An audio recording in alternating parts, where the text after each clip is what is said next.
నిర్గమకాండము 3:7-9 వరకు చదువుకుందాం. మరియు యెహోవా ఇట్లా నేను ఐగుప్తులోనున్న నా ప్రజల బాధను నిశ్చయముగా చూచితిని. పనులలో తమను కష్టపెట్టు వారిని బట్టి వారు పెట్టిన మొరను వింటిని.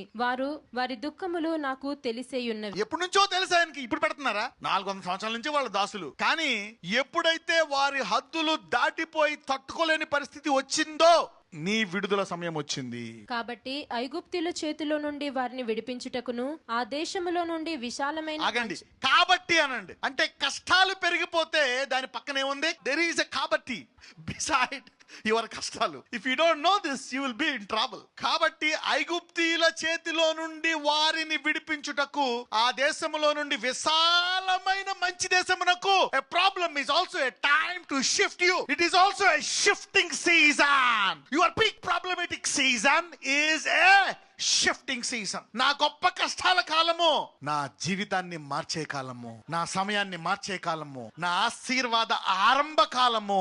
The shifting season. ఆ దేశంలో నుండి విశాలమైన మంచి దేశమునకు శత్రువు ఏం చేస్తాడు? నీ దేవుడే కావాలని చేస్తున్నాడు, నీ ప్రార్థనట్లేదు, నేను చంపేయాలని చూస్తున్నాడు అని సైతానుడు చెప్తాడు. Every plan of the wicked person to a god loving saint will push him to his promise land. అంటే అర్థం ఏంటి? దేవుని ప్రేమించే వారికి వారి యొక్క అధిక భారమైన కష్టము వారిని దేవుని ప్రణాళిక చొప్పున వారి ఆశీర్వాదం వైపు వారిని నెట్టుతాది.